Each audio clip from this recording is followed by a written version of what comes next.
Yo, it's me, Kuya Robert pala, and kamusta nga pala kayo, my viewers, and we're going to have the latest patch of our life. So, first of all, let's simplify what happened this last 2 weeks.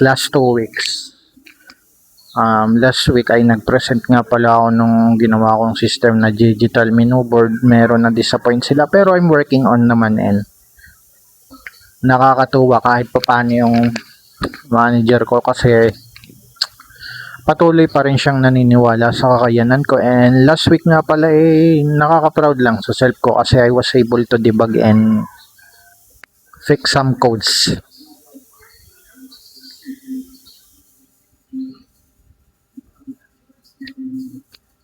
And ano nga yun?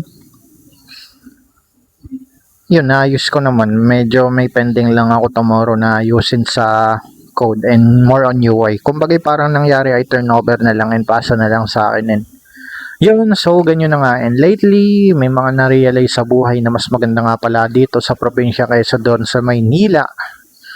Nagpipilitan, nagsisiksikan, mabilis sa mga tao, halo-halo yung mga tao. Na ikukumpara mo dito sa probinsya na okay lang mga tao.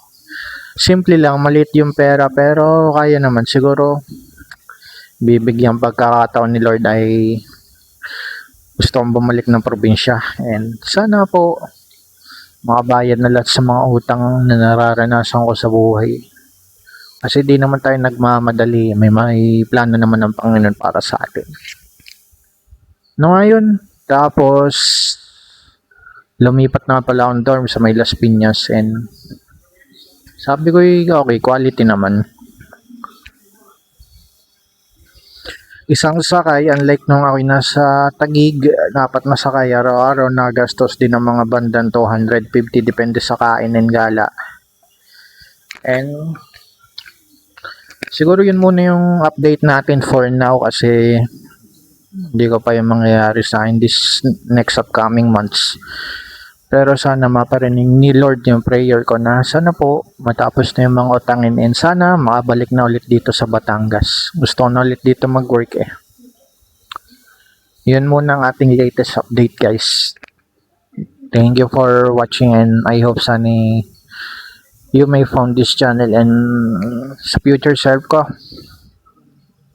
Mahirap man yan pero banda-banda dyan. Babalikan ko tong video to and sabihin ko sa sarili ko. Basic lang pala itong mga pinagdaanan ko. And thank you for watching.